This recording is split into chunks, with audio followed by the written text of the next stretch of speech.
Tá Desculpa. preparando uma guinada na sua vida e agora você vai se mudar de São Paulo, é verdade isso? Tô de mudança. Depois de amanhã, aliás, sábado de madrugada já, indo para Minas Gerais, Lagoa Santa. Que legal! Que ideia foi essa de se mudar para os bons ares das Minas? Eu me lancei, Serrão, como pré-candidato. Chegou o momento esperado, aquele momento que você queria. Batman versus Superman. Tá aqui, ó. Batman, você está pronto para convocar? Então vamos lá, Batman. Convoque ele. Grande Serrão, Superman, tudo bem?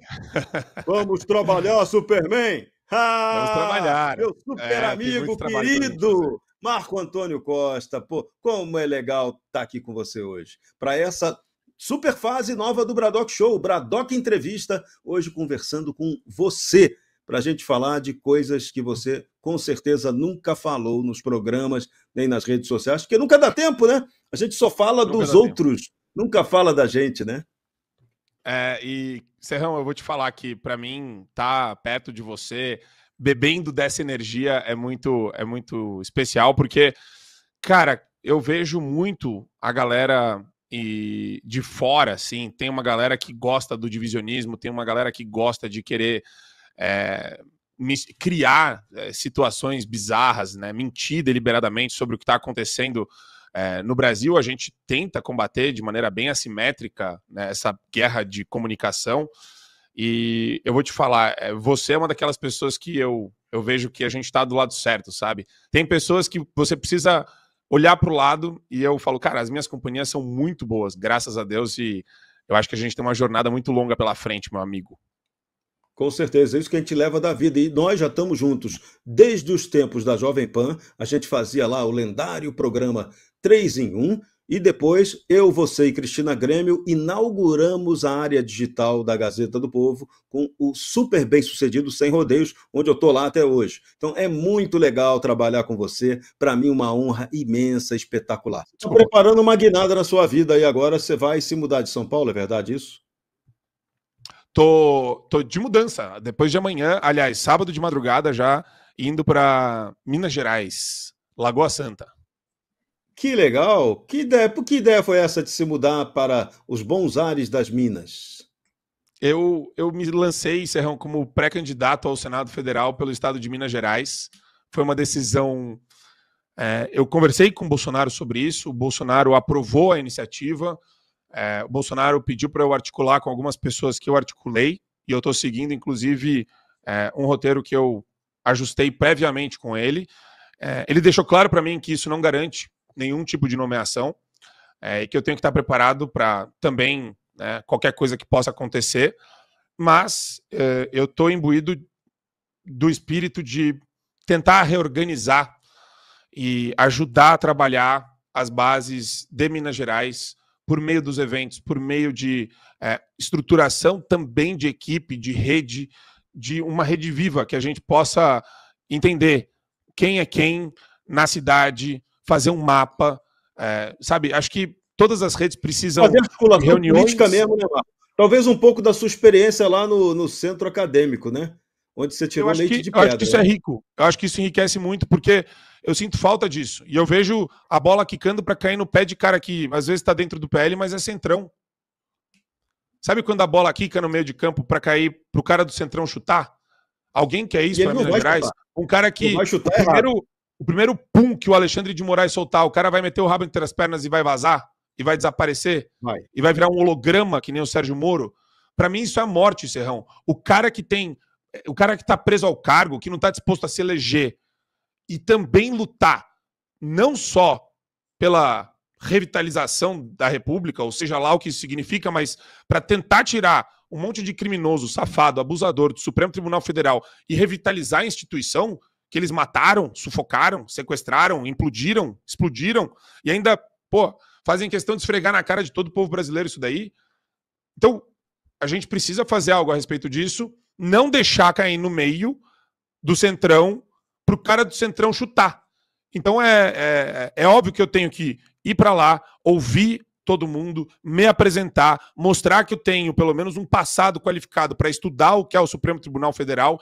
Eu penso nas soluções que eu acho que são relevantes, eu tenho um projeto, eu quero ver se as pessoas concordam com esse projeto, se elas apoiam esse projeto, se elas acham que esse projeto de fato tem uma importância mais do que regional ou estadual, mas é nacional. Hoje a eleição para o Senado é de cunho nacional. Não é para a gente ficar conversando sobre problemas financeiros secundários que podem afligir setores A, B ou C. Tudo hoje é refém do STF. Tudo hoje é refém de uma quadrilha que foi montada lá em cima. E é óbvio que isso não quer dizer que... A eleição para o Senado, a gente tem lembrado isso, Marco Antônio? A eleição para o Senado, ela vai ser, em 2026, mais importante ou tão importante quanto a eleição do presidente da República. Se o Senado, se não tiver ali a maioria, isso aqui não muda. Não muda. Pior, além de não mudar, ainda pode ficar muito pior ainda. Ó. Mas o superchat aqui, ó, o Thiago Mineiro, ele disse que é mineiro, Marcão tem o voto dele aqui em casa. Que legal, ó. O pessoal já está se manifestando aqui no superchat. Mas eu quero deixar muito claro, Serrão, que eu não quero ser coroado nada. Nada. Eu quero mostrar serviço para depois ganhar a confiança das pessoas. Você está correndo atrás, você está fazendo uma coisa estruturante, né? É isso. Que não tem na política brasileira. Eu quero levar o Instituto pela Liberdade de Expressão e de Imprensa que eu montei nos Estados Unidos, eu quero levar para Minas Gerais, eu quero abrir filiais do Instituto nas cidades de Minas Gerais, promover debates sérios sobre liberdade de imprensa e de expressão, levar grandes juristas, levar grandes nomes da comunicação e da política também para essas cidades, criar uma rede. Eu acho que falta rede na direita. Então, tudo que eu acho que falta, eu vou ter a oportunidade de tentar construir. E eu vou fazer isso com todo o esforço que está ao meu alcance. Eu acho que essa é a grande questão. Legal. A gente, para pedir alguma coisa, a gente precisa mostrar muita coisa. Senão, esse instituto nem a nossa missão. Minas Gerais vai ter outro nome, né? Ele vai se chamar Uai, pode falar, só. Uai, pode falar, só. Só um cafezinho. Eu preciso melhorar o sotaque. Vai cair matando. Não, eu não posso fingir o sotaque, eu não consigo. Não, chamou o Adriles, pô. Adriles consegue, pô. Terceiriza. O Adriles é mineiro. O Adriles é mineiro. Terceiriza. Ele fala que eu tô usurpando a terra dele, que eu tô usurpando o cargo de senador dele. É muito engraçado, ele gosta de falar. Que figura, esse Adriles. Ele mora no nosso coração, é uma figuraça. Que legal. Mas, Marco, é super importante isso. Você está pensando algo estruturante. O Brasil hoje tem que replicar essa ideia. A gente não pode ter um movimento dito conservador e inorgânico, né? Como a gente está vendo, né? Ou então ficar refém do Centrão. O Centrão não vai chutar a bola. Exato, Serrão. E a gente não pode ficar mais... vai no PCdoB, vai no PSOL, vai na turma do PT. A Fundação Perseu Abramo, pessoal, a gente tem que ter a nossa Fundação Perseu Abramo. Entrem no site da Fundação Perseu Abramo, vocês vão ver o que é organização de militância partidária. Mas organização de verdade. Não é instituto ou fundação para inglês ver. É organização de verdade. Montam grupos e cadeias e redes de militantes, tudo doido de pedra, mas organizado. Sim, e a gente tem que se esmerar nisso. Esses caras estão para briga e eles são audaciosos. A gente precisa ser mais organizado e mais audacioso. Entender que, de fato, esses caras são tarados por poder e que eles vão fazer qualquer coisa que tiver no caminho deles para tomar o poder. Então, eu sinto que... qual que foi sempre a minha premissa? Eu vou fazer aquilo que eu acho que deveria ser feito e que eu enxergo como algo que pode ser ou criado ou melhorado. Então, não tem grandes redes da direita no Brasil. O IFPE é o think tank que vai promover essa rede. Falei ontem, liguei, diretor do Mises, o Sérgio, que faz Boston e São Paulo o tempo todo. Sérgio, vamos montar aqui uma rede de palestras itinerantes pelas universidades estaduais e federais e privadas pelo Brasil, mas priorizando, por enquanto, o eixo São Paulo, Distrito Federal e Minas. Porra, Marco, adorei a ideia. Falei com o André Marcília, está disposto a viajar conosco. Adriano Paranaíba, também. Coloquei no conselho do Instituto Augusto Nunes, Sérgio Tavares, Adriano Paranaíba, o professor André Marcília. Coloquei o Davi Agape para ajudar a gente a fazer o relatório. Ele fez um baita relatório fenomenal. O trabalho dele é fantástico. Eu acho que ele vai estar no Pânico amanhã, apresentando, inclusive, o relatório que ele fez pelo Instituto. falou para mim que vai apresentar para o Emílio o relatório que ele fez explicando o que é o inquérito das fake news desde 2019. Uma obra inédita que serve como fonte e marco teórico para quem é da comunicação, para os políticos beberem dessa fonte e fazer uma rede de verdade entre conservadores e liberais. O MBL nunca foi liberal. O MBL não quer fazer rede. Eu estou aqui propondo algo que é realmente acadêmico.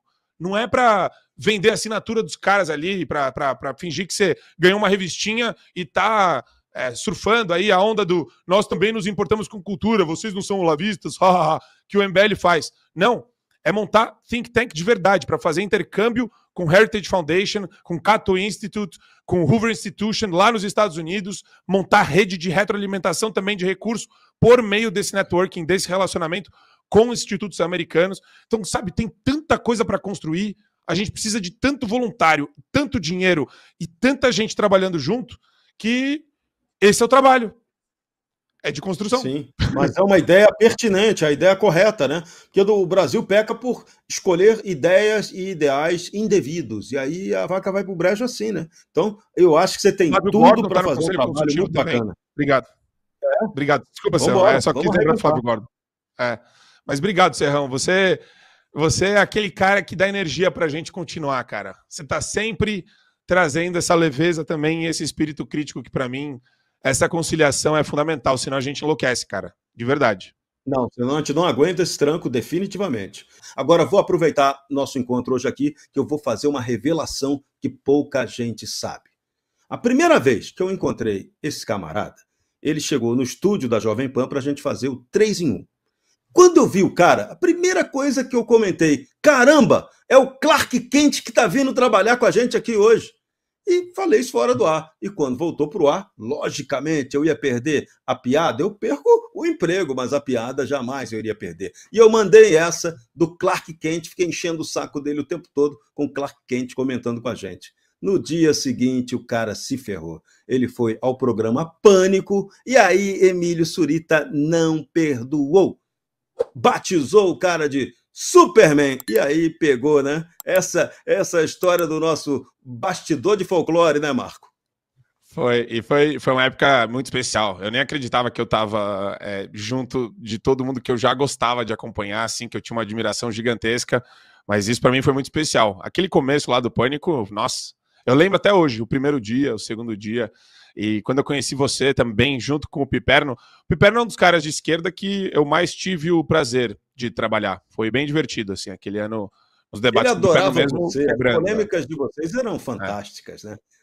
Era muito legal. Muito bom, era muito bom. Agora, Marco Antônio Costa, eu trouxe você hoje aqui para a gente falar do Marco Antônio Costa. Quem é Marco Antônio Costa para aqueles que não conhecem?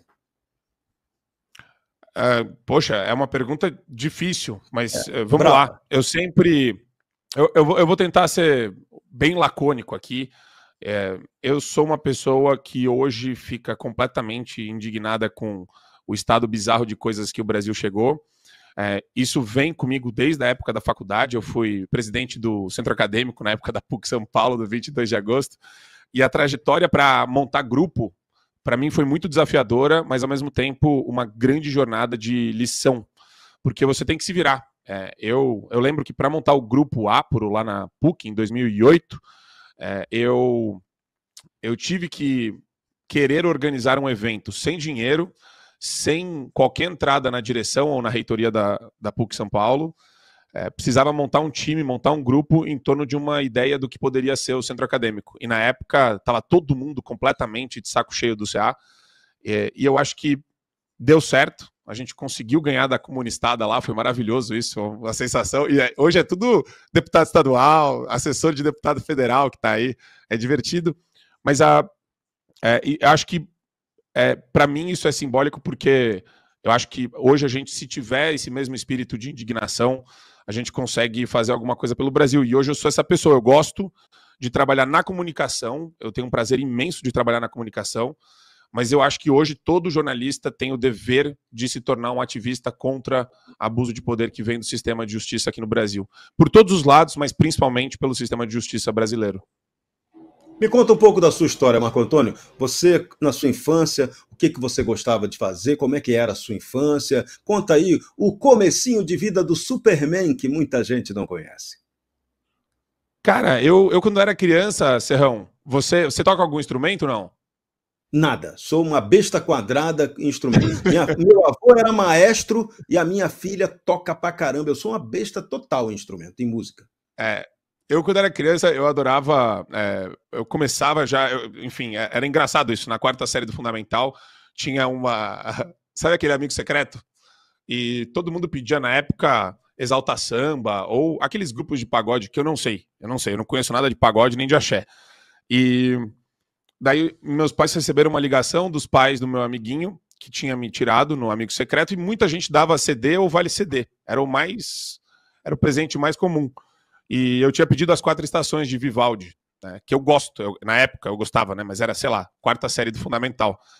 E meus pais, eles ficaram impressionados, né, porque eles não sabiam nem onde comprar isso daí, onde é que eles podiam sugerir para comprar. Daí eles perguntaram para mim, eu falei, não, é verdade, eu queria o CD. E depois disso eu quis começar uma carreira no piano. Então eu estudei durante 4 anos piano erudito, mas eu desisti porque era uma vida muito solitária e eu era uma pessoa sempre...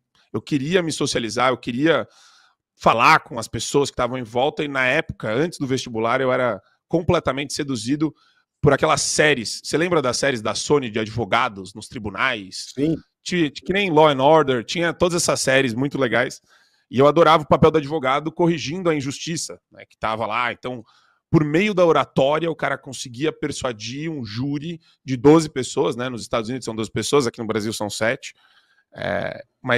E lá nos Estados Unidos também tem júri para vários julgamentos, não só na esfera criminal, tem na esfera civil também, quando você vai falar sobre provas. E eu fiquei fascinado por isso, entrei na faculdade de Direito, passei na quase 10ª lista da PUC São Paulo, rodou bastante, porque eu era novinho, né? Então não tinha... Acho que eu não tinha me preparado tão bem para o vestibular assim, mas deu certo. Entrei na PUC, e a PUC, a primeira semana de aula, tinha greve dos estudantes, com os funcionários e o corpo docente. Numa Isso na faculdade faculdade particular, caramba. particular.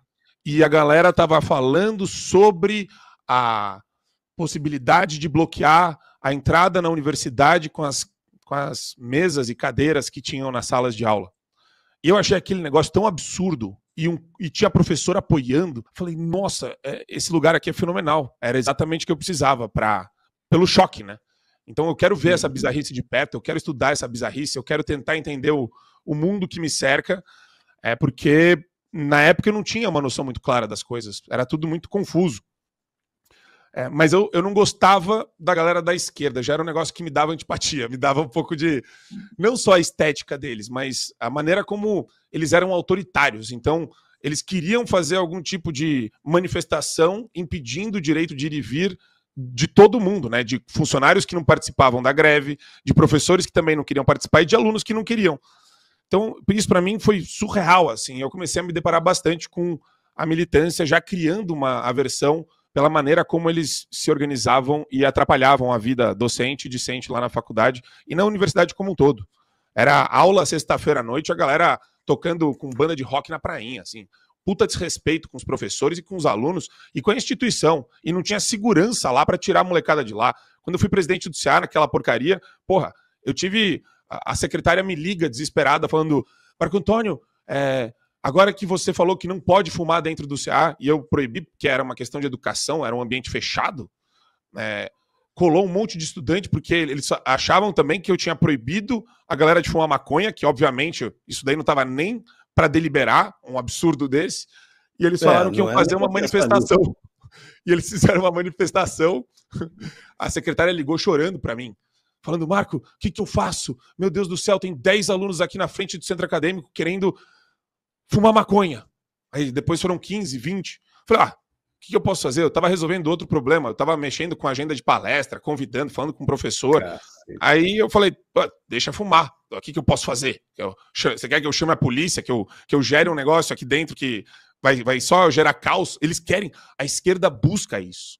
o tempo Marco todo. Antônio, nessa época você já era o cara fortão, já parecia o Clark Kent, assim? Não, Ou você era um cara mais mirradinho ainda naquela época para encarar essa galera maluca? Como é que era isso, hein? Como é que era o Marco Antônio dessa época, do começo de faculdade? Totalmente magricela, não tinha... E bebia muito na época por causa depois da aula, a gente saía quarta-feira, emendava às vezes da gente sair da aula e ir pro bar direto, o que não é muito saudável, né? Mas na época do CA foi a época mais difícil da minha vida, a época do centro acadêmico, porque era um estresse muito grande e a responsabilidade muito grande, ao mesmo tempo pressão de todos os lados, a galera sempre espalhando boato, né? Um dia você é homossexual, outro dia você é o galinha da universidade. Isso era muito chato e vinha Você muito passou forte. por isso, é? Caramba, Sim, hein? Você sim. passou por esses ataques, é? Mas isso eu achava que era parte do jogo já. Eu sempre fui meio acostumado com isso. É só você não dar trela que o negócio passa, né? Mas me impressionava na vida acadêmica, assim, foi uma época que eu fui bem... Eu sempre, né, me preocupei com saúde física, mas foi bem maluco, porque no primeiro, no segundo, no terceiro ano, meu sonho era ser advogado. Eu fui estagiário do Machado Meyer, isso para mim foi fascinante. Trabalhava, varava à noite. No segundo ano, eu varava à noite feliz da vida. Tinha auto de infração da Parmalat de R$1 bilhão que Machado Meyer tinha que fazer a defesa administrativa na primeira instância, e eu participei de tudo, organização dos documentos, pesquisa de partes da defesa que seriam inseridas na resposta ao auto de infração.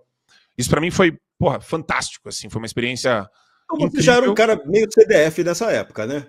Você não era que eu nunca gostei de ficar parado, eu sempre gostei de ir aprendendo. Então, eu comecei no escritório que não tinha nada de direito tributário, e eu fazia, eu recortava, acho que todo mundo que foi estagiário nessa época lembra, você recortava do Diário Oficial as publicações, colocava numa fichinha da pasta do cliente caso, a pasta ficava no arquivo físico, que era uma sala gigante que tinha aqueles armários que você movia com a maçaneta, quer dizer, o negócio era cruel, porque você tinha que ficar caçando o nome dos clientes que saía na publicação do Diário Oficial, e aí se você perdesse a publicação, quer dizer, você era destruído.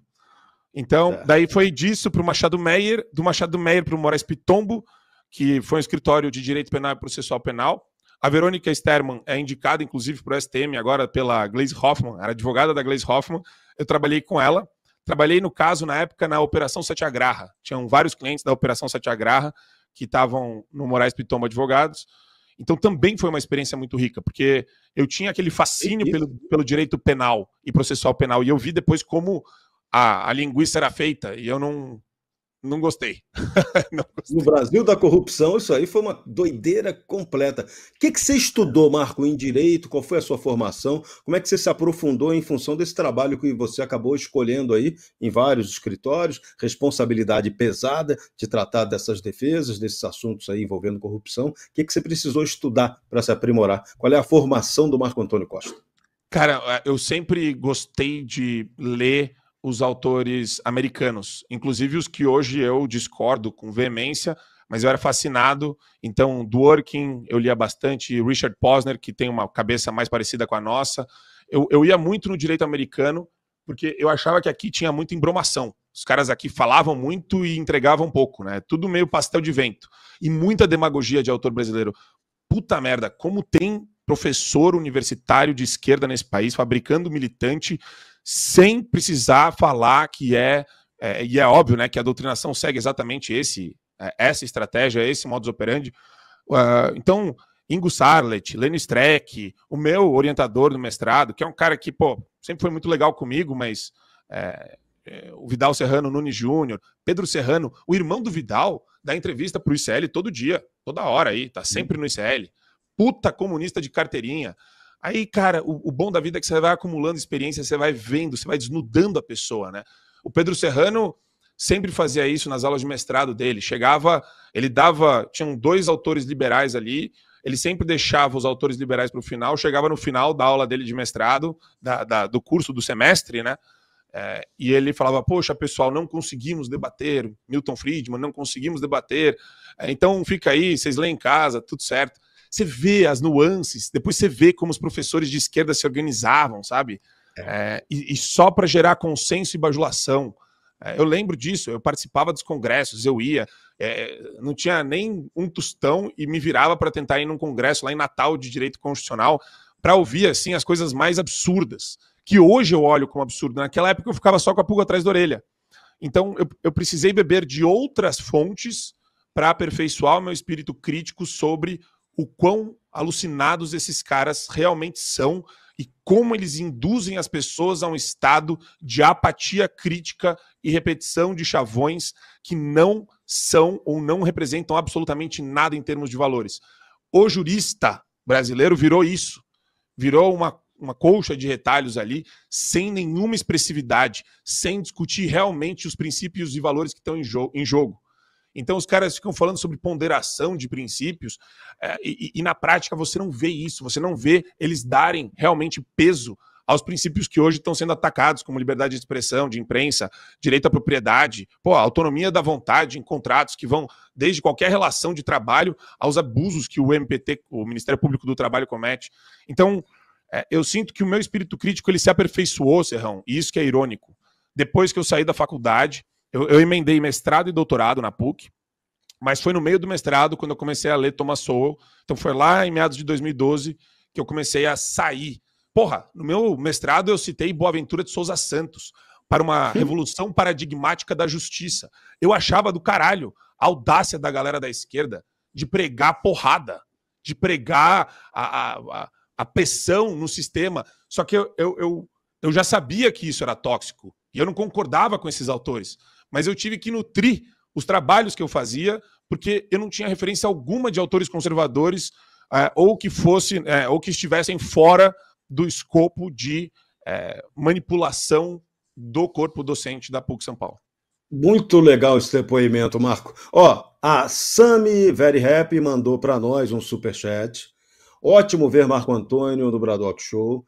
Queria deixar minha homenagem a quem? A Fabi? Não, homenagem a Feb, senta a pua. Legal, a gente também está aqui sentando a pua. Viva a Força Expedicionária Brasileira. Obrigado pelo seu superchat. Pessoal, vamos dando like, hein? A entrevista com o Superman está arrebentando aqui na audiência, quase 20 mil telas. Like, porque vocês adoram o Superman. E o Superman falou de coisas muito legais. Marco, por que tem tanto comuna nessa área do direito brasileiro, hein? O que acontece?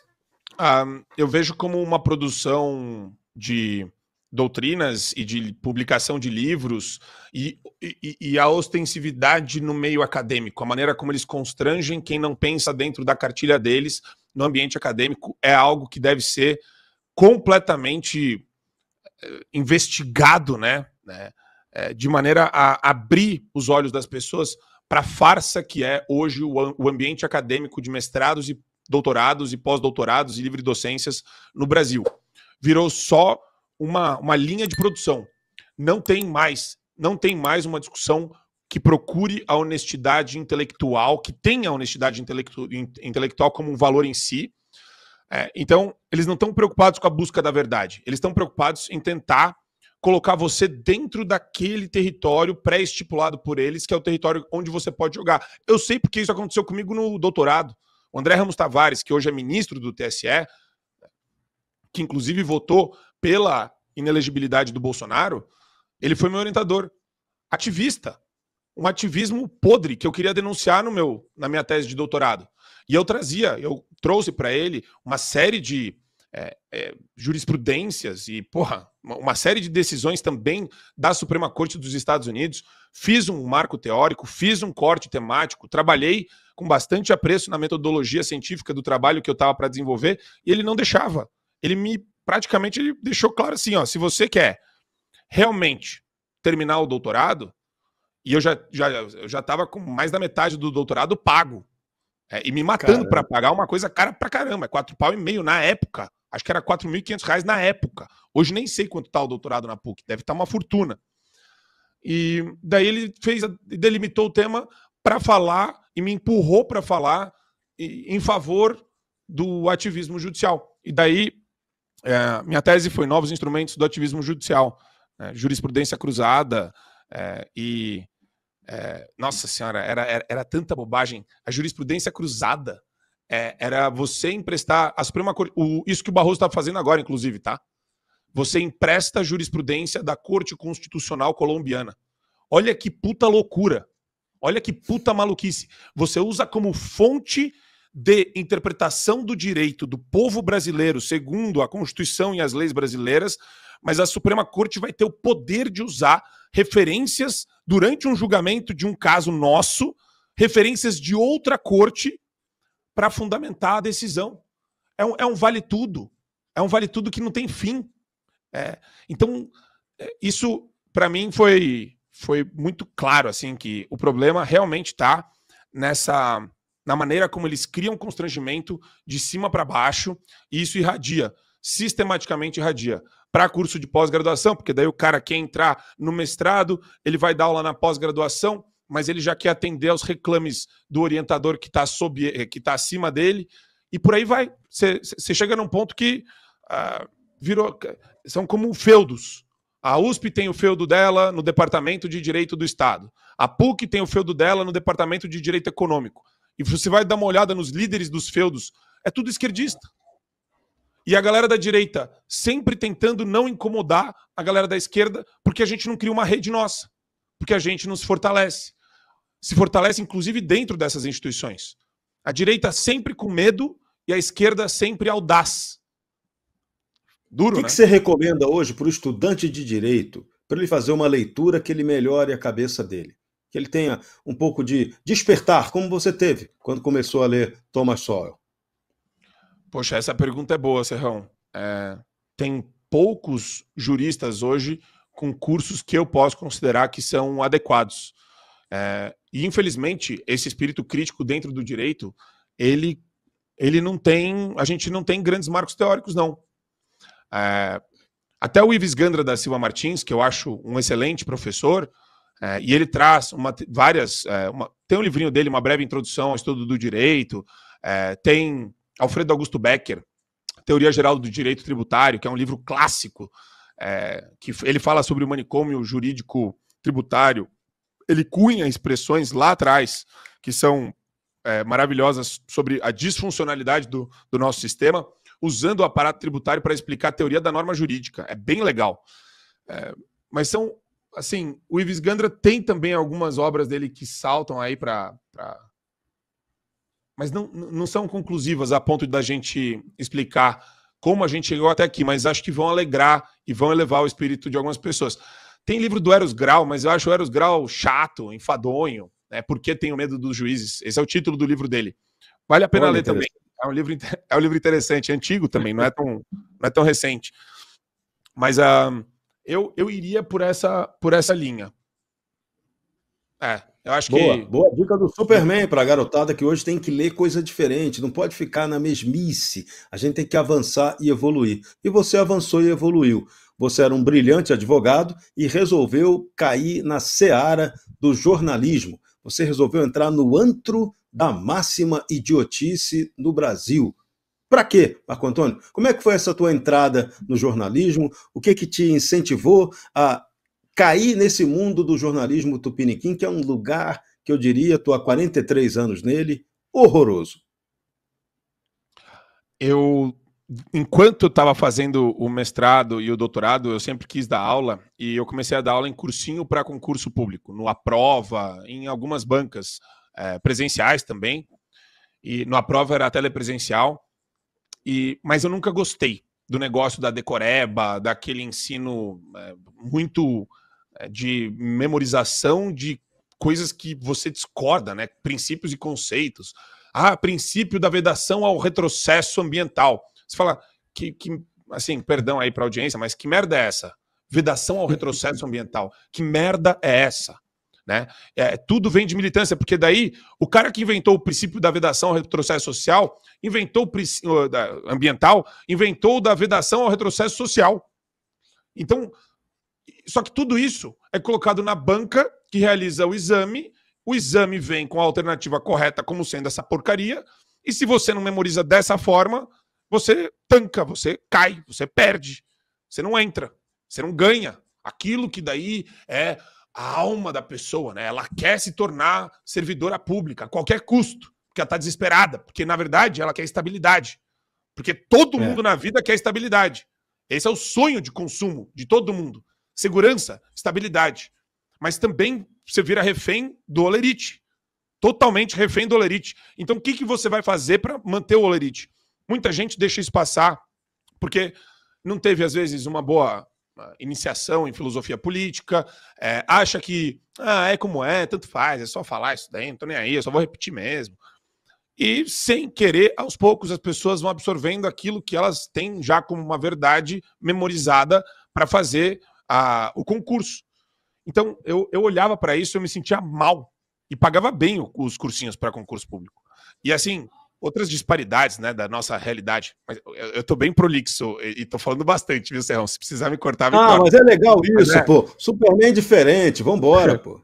Mas eu tinha aula para técnico judiciário do TRE do estado de Minas Gerais.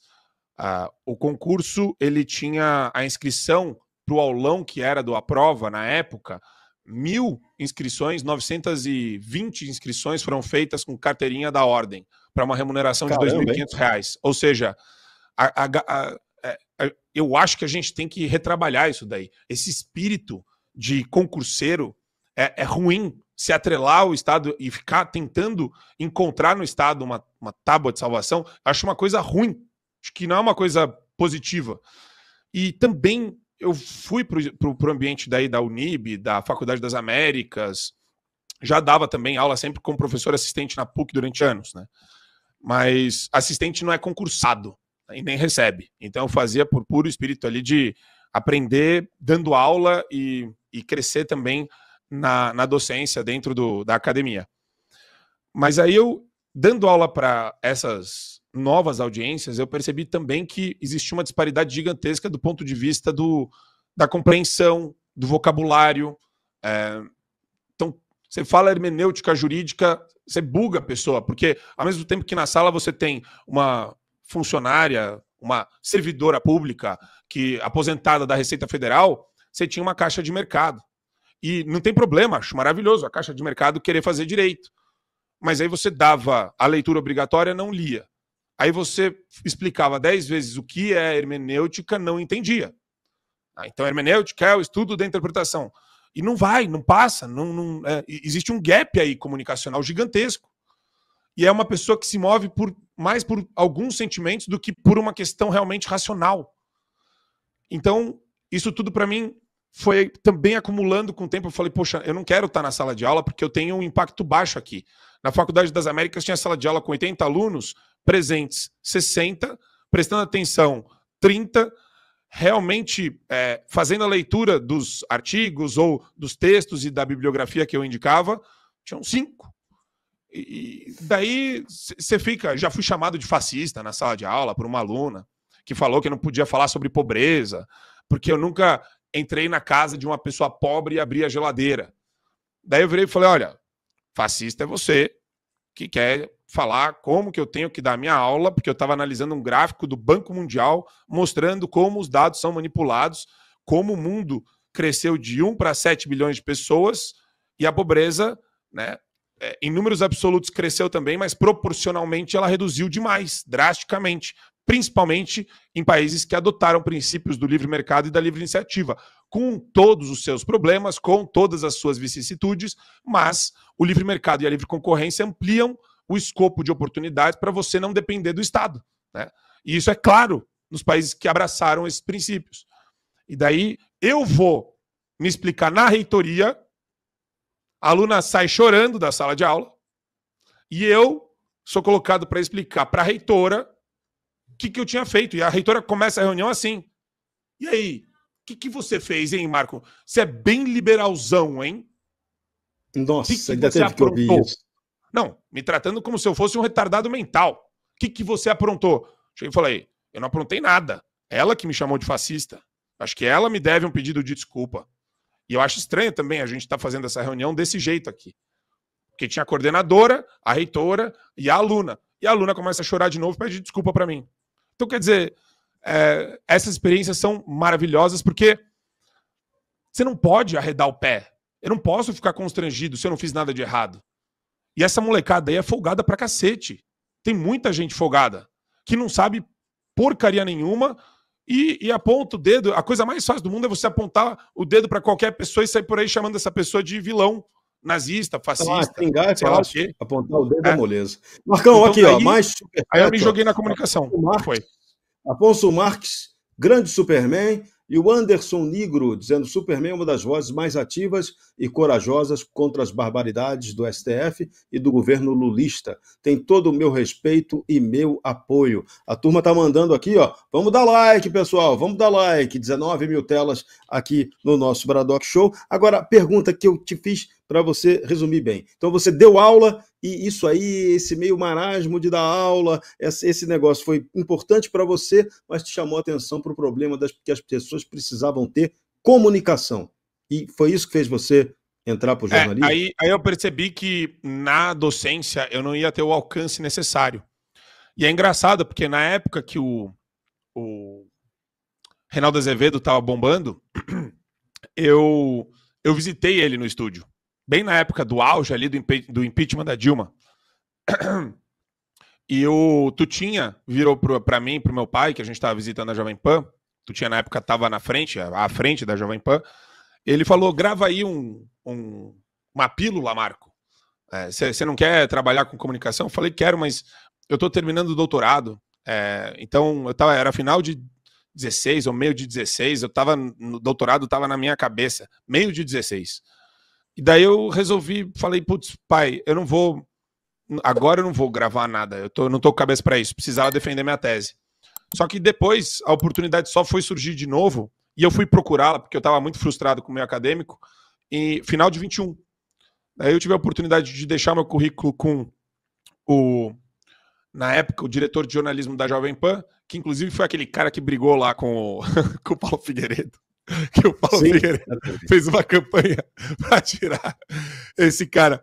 Foi por intermédio desse cara que eu entrei na Jovem Pan, quando ele ainda estava lá. Eu esqueci o nome dele, poxa vida.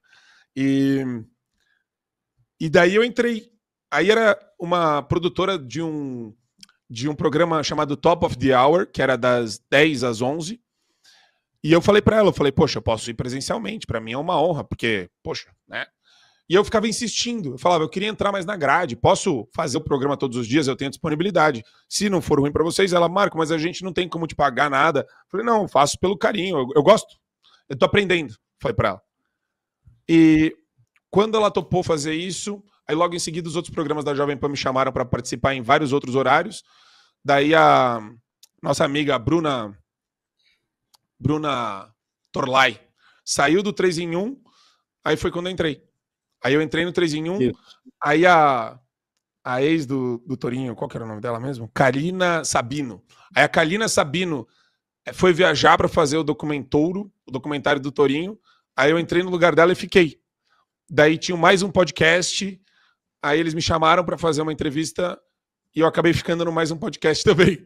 Daí o Adrilles saiu da Opinião por causa do tchau. Ele tinha acabado de voltar de férias. Eu tinha substituído ele durante as férias, aí ele voltou, deu tchau, que a galera ferrou ele com o tchau dele, coitado. E daí eu entrei no lugar dele, na Opinião. Daí eu acabei ficando pelo menos em 4 programas aí até quase o final de 22. Que legal. Quando é que você conheceu essa figuraça chamada Adrilles Jorge? Conta como é que foi esse entrechoque entre Superman e você atura essa figura até hoje, né? Foi um pouco antes até, Serrão, de eu ter entrado na Jovem Pan. Foi engraçado isso, porque a gente se cruzou por intermédio de alguma pessoa, agora eu não tô lembrado quem, e a gente saiu, aí ele até veio aqui em casa um dia que estavam com os amigos, e não sei, eu não tinha muita intimidade na época. O Adrilles, a gente ganhou intimidade, assim, de virar amigo não muito tempo depois, mas foi depois que ele passou pelo negócio do cancelamento. Mas eu sempre trocava ideia com ele. Né?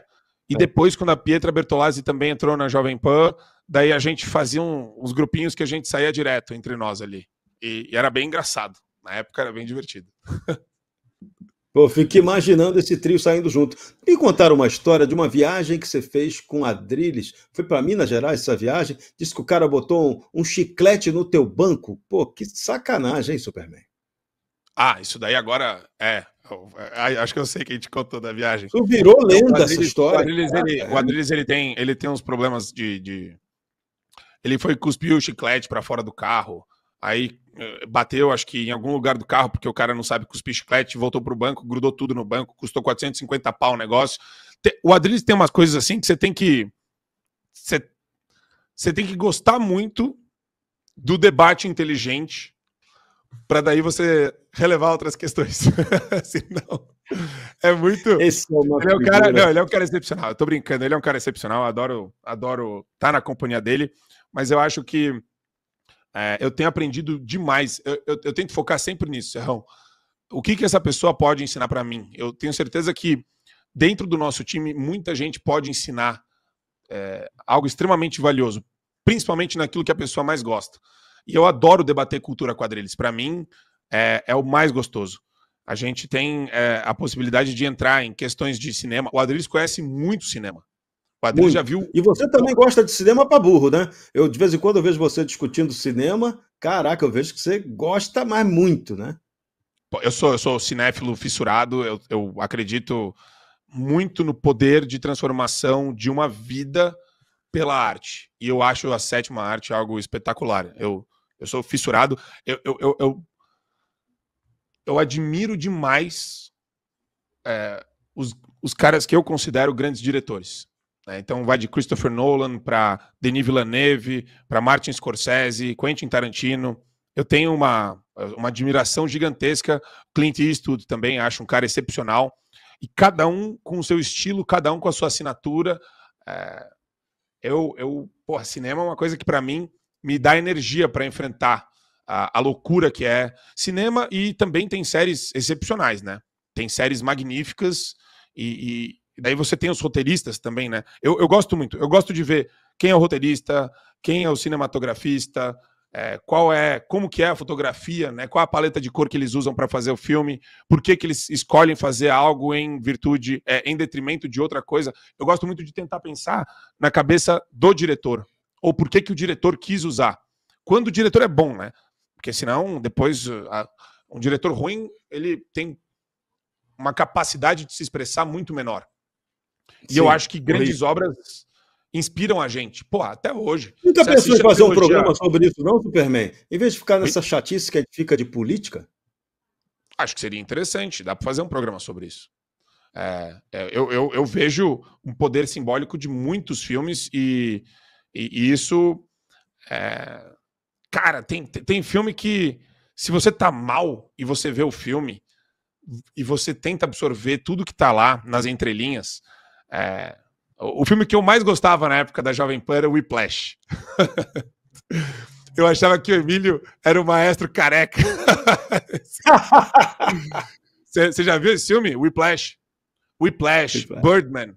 Cara, Birdman é um filme que, puta, expressa tanta coisa sobre ego, sobre como você se enxerga, sim, como você tem, às vezes, algumas questões de narcisismo e você quer tentar também agradar a todos e como isso pode ser a sua ruína, né? O que você precisa fazer para chamar a atenção das pessoas. Cara, tem tanta coisa incrível que os filmes trazem que te ajuda a pensar no que você está fazendo com a sua vida também, né?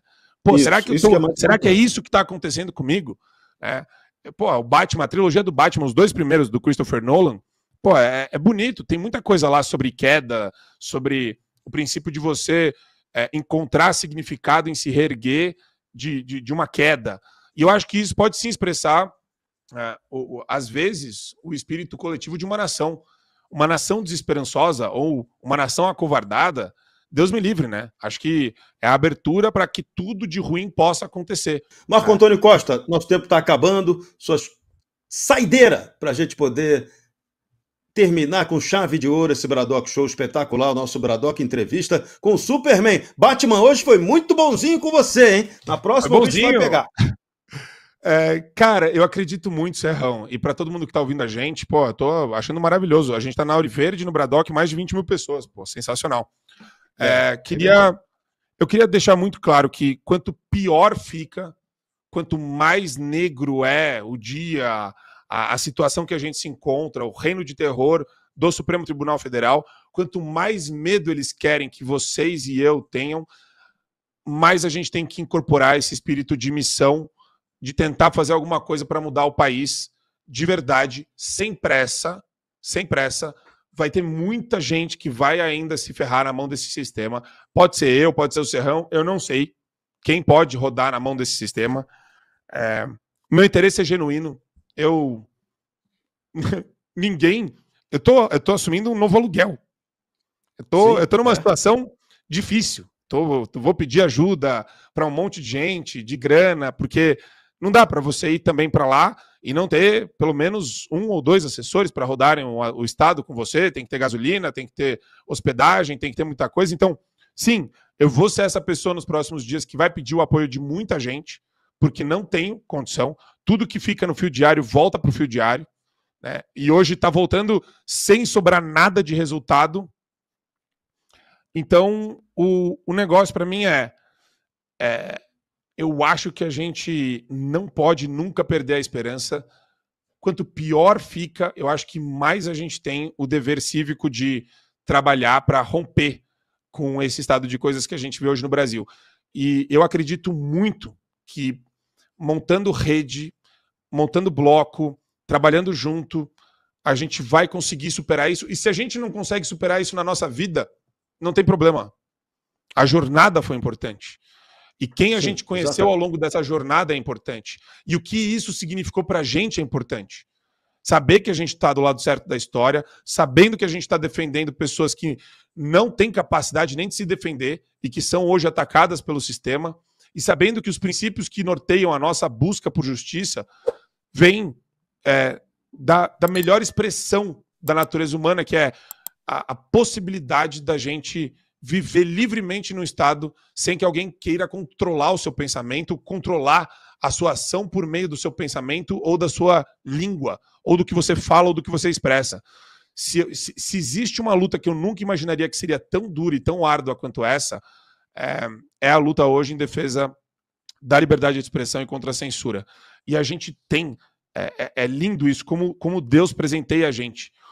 Os inimigos da liberdade de expressão, eles não têm medo também de se expressar.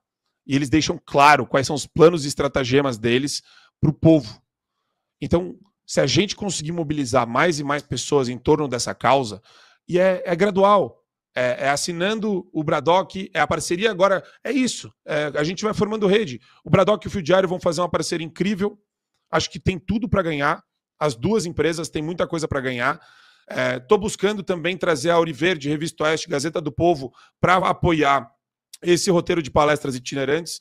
E eu acho que se a gente focar não no problema, que aparentemente não tem solução, mas no trabalho que a gente tem que fazer para conscientizar as pessoas da importância desses princípios e da importância que existe hoje em lutar pelo que é certo, eu acho que a gente cumpriu a gente pelo menos tentou mover o ponteirinho um pouco para o lado da decência e do bom senso. Isso já é bastante. E a gente vai conseguir fazer isso. Superman, Marco Antônio Costa, obrigado por essa conversa hoje. A gente já estourou o tempo, mas olha, nunca valeu tanto estourar o tempo. Matamos o tempo e o tempo nos enterra, mas dessa vez não. O tempo matado hoje foi uma ressurreição pra gente. Obrigado, Superman! Valeu, meu querido. Fica com Deus. Um beijo pra você e pra essa audiência maravilhosa. Você precisa assistir o melhor canal de notícias do Brasil. O programa que fala de tudo e deixa você informado sobre tudo o que acontece no Brasil e no mundo. Ao vivo, todos os dias, no YouTube. Clique aqui e se inscreva.